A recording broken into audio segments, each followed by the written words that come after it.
Greetings, everyone. Hope all of you are having an absolutely fantastic day. The party member with the most unique mechanics in Rogue Trader is undoubtedly Cassia, your personal navigator. She gets a list of talents and abilities that nobody else has access to, including your character. There are a ton of different options, and it can be difficult to discern what's useful or what you should skip over. In this video, I'm going to break down all of Cassia's navigator mechanics and help you determine how to best use her. If you have any questions that are not covered in this video, please leave a comment down below and I'll be happy to help however I can. If you enjoyed this video, please be sure to leave a like and subscribe to the channel for more CRPG videos. Cassia automatically comes with two abilities.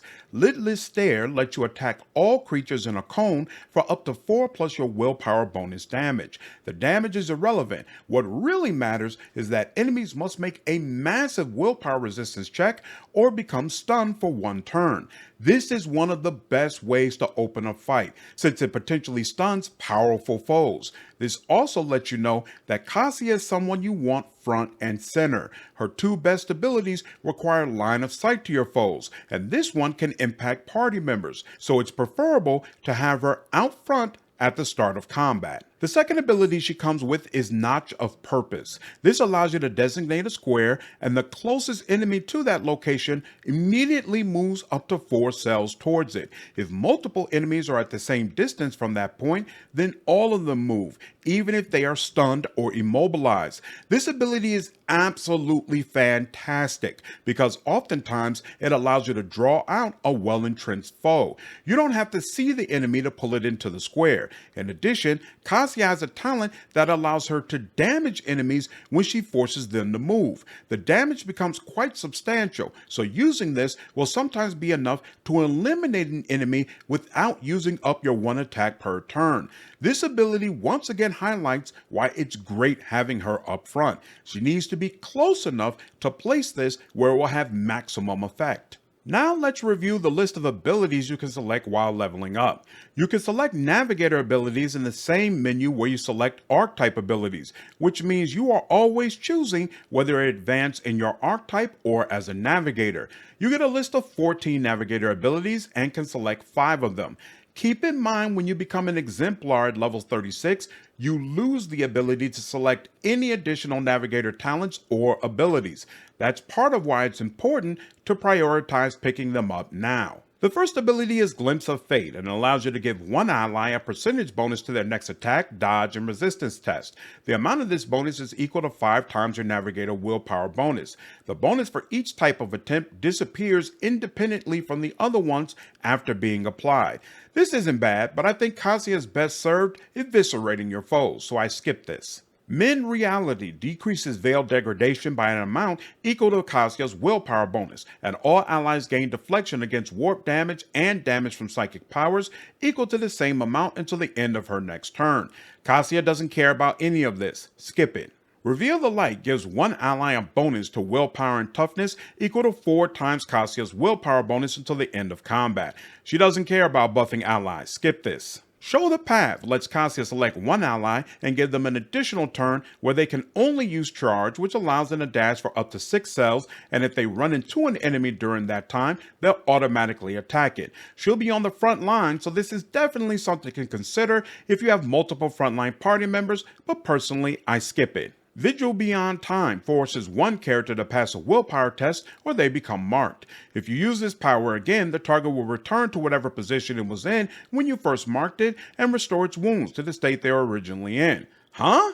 I guess this is kind of a get out of jail free card, but it's super weird and not as useful as other options. Skip it. Held in My Gaze allows you to deal damage up to 6 plus twice your willpower bonus to 1 enemy who must pass a willpower test or become immobilized until the start of your next turn. I don't care about rendering enemies immobile because they can still attack and throw grenades. Skip this. Immolate the Soul does damage equal to 10 plus your willpower bonus to all creatures in a line and inflicts soul burn, which gives them an additional 3 plus Kassia's willpower bonus damage at the start of their turn. At the end of their turn, a willpower test can be passed to remove the flames. When burning, Psychers suffer additional damage when using their powers, and Daemons suffer additional damage when they attack or use psychic powers. You'll face more of all the above as you advance through the game, and there are several talents which are activated when characters are burning, so this might make a lot of sense for your squad. I skipped this power, but it definitely has merit. Alright, now we have passed most of the riffraff, and it's time to get into the heavy hitters. Scourge of the Red Tide creates a 3x3 zone that deals 4 plus Kassia's Navigator willpower bonus to every enemy who is in it, enters it, or begins their turn in that area. This is a great way to eliminate or at least soften up a group of enemies, and you'll find opportunities to use it all the time. Pick it up. Visions of Hell causes all enemies within a 4-cell radius to suffer a penalty equal to 10 plus twice Kassia's willpower bonus to their willpower and toughness until the end of combat. This is a fantastic way to make enemies more vulnerable to your abilities, and I definitely recommend picking it up. Warp Curse Unleashed curses one enemy to increase all warp damage they experience by a percentage bonus equal to 20 plus 3 times Kassia's willpower bonus, and the damage of all other types is increased by 15 plus her willpower bonus. At the start of their turn, the enemy closest to them also becomes cursed. Boss killer, and it might soften up one of their elites as well. This is a very effective way to shred a tough enemy's defenses. Next is Point of Curiosity, which forces all enemies in a 6-cell radius to pass a willpower test, or they must move 3 cells towards the point Kassia selects, even if they are stunned or immobilized. This ability is useless against enemies who don't walk, such as turrets. Outside of those rare situations, Point of Curiosity is the best way to open combat in the entire game. It's also one of the top 5 abilities in the game, and it's not number 5. Again, Kassia can choose a talent which causes enemies she moves to experience damage. That means this ability, which can touch an entire room of foes, can also kill half of them while shifting many of them out of whatever fortified position they were in. It also only costs 1 action point. It also does not use your 1 attack per turn limit. Every one of my fights starts with this, and then afterwards, Kassia can still move, so I will take the best angle possible and unload with Lidless Stare to stun any enemies too stupid to lay down. Just absolutely devastating on multiple fronts. For the final time, she needs to be close enough so that she can see as many enemies as possible and increase this ability's effectiveness. Spot of Apathy creates a 3-cell radius, and any creature that is inside of it or enters it must pass a willpower test, or they get the apathy status. If a creature ends their turn inside this field and they do not already have apathy, then they must pass a willpower test. In the first round, apathy makes a target immobilized. If at the end of that round the target is unable to pass another willpower test, they lose their ability to dodge or perform attacks of opportunity until their next turn. If another round passes under this effect and they fail another willpower test, the enemy becomes stunned and apathy is removed. No, you don't want to wait a whole round before a debuff actually becomes effective. We need immediate results. Last on the list is Zone of Fear, which forces creatures in a 3x3 zone to pass a willpower test, or they must immediately move out of the zone even if they are stunned or immobilized. This movement triggers attacks of opportunity if your allies are outside of the zone or passed a willpower test. Yet another great way to damage enemies while not using up your 1 attack per round. Extra points if the enemies are in front of allies, since they will take damage from Kassia and whoever does the attack of opportunity. Great stuff. That's the full list of abilities, so let's move into talents. Similar to Psyker, Navigator talents are always available. If you watch some of my archetype breakdowns, you know there's 2 different lists of talents you get access to as you level up. One is marked available talents, and it will have your list of archetype talents and general talents. Another one is marked common talents, and it will only list your general talents. Just like Psyker, Navigator talents are available in both menus, which means you can advance much more quickly as a Navigator than you can in whatever archetype you have chosen. You will have 19 opportunities to choose Navigator talents, and there are 19 of them in the game. Unfortunately, when you get Cassia, the first talent slot has already been selected for Inspire Courage, which isn't very useful for her.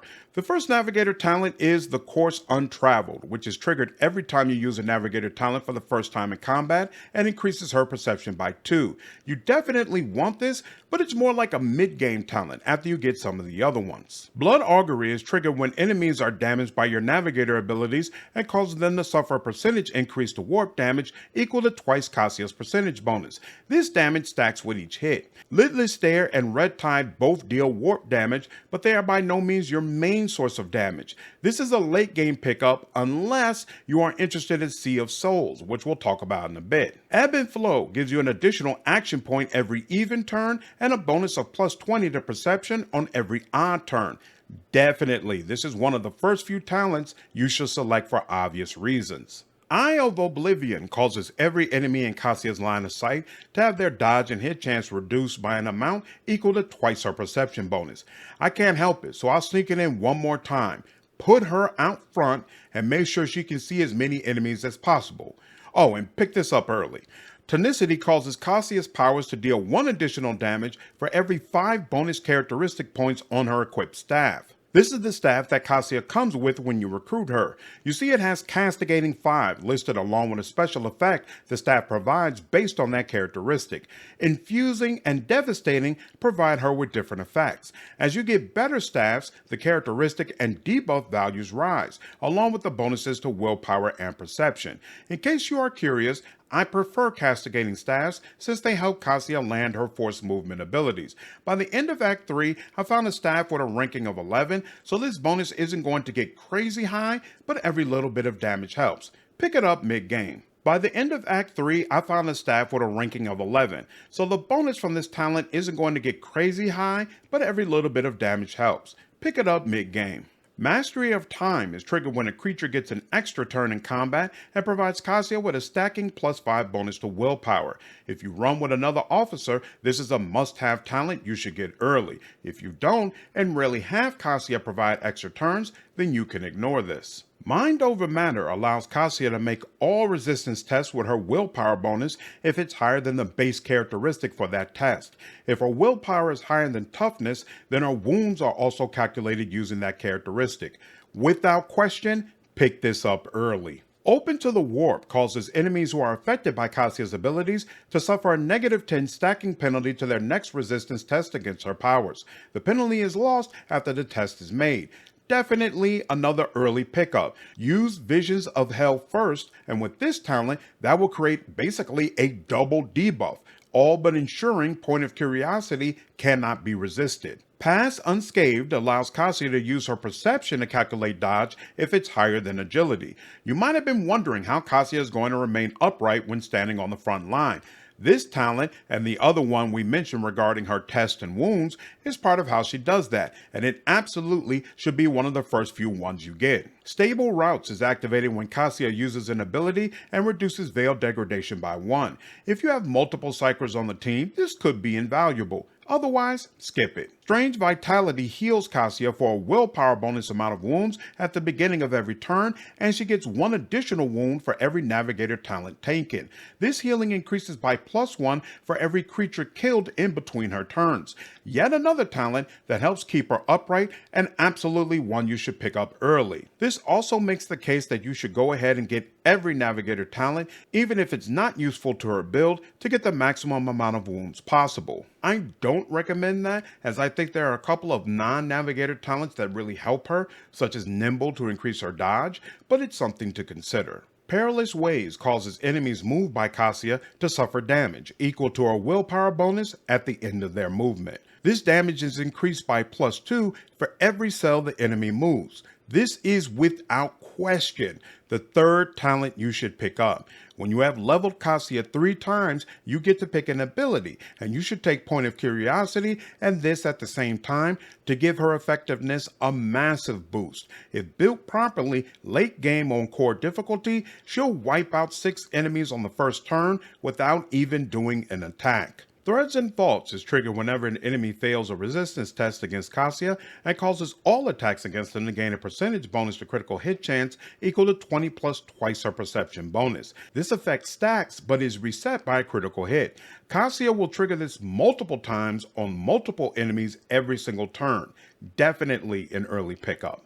Unblinking Stare prevents enemies who have been damaged by Cassia from dodging attacks of opportunity, and they experience additional damage from those attacks equal to our perception bonus. If you are running with a lot of melee party members, this is an early game pickup. Otherwise, I would say it's a mid or even late game pickup. Undam the Sea of Souls causes enemies that are under effects from Cassia to experience a reduction of armor equal to twice her willpower bonus. This reduction is increased by the devastating parameter from her staff, but it doesn't stack. Remember Blood Augury? Well, it counts as an effect, and you can easily trigger it every turn on multiple enemies. So once you have that talent, this one will be triggered all the time as well. Your willpower bonus should grow to be massive, so the armor reduction from this talent is considerable. I think it's worth taking Blood Augury earlier to also get this and significantly debuff your enemies. Probably a mid-game pickup overall for both of them.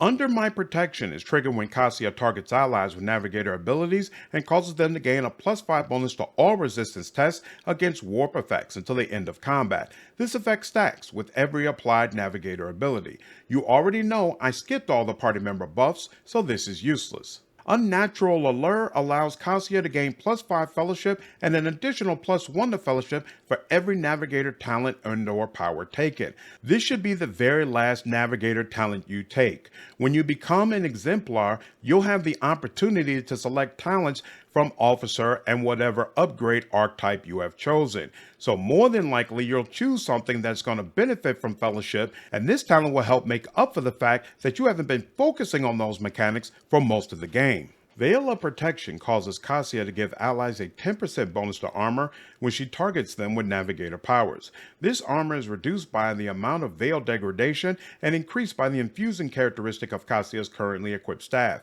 I don't use ally buffs or infusing staffs, so this is useless. Finally, Guide of Souls causes Cassia to start all turns, including extra turns, with 3 additional movement points. The first ally targeted by her with a single target ability gains the same amount of additional movement points at the start of their next turn.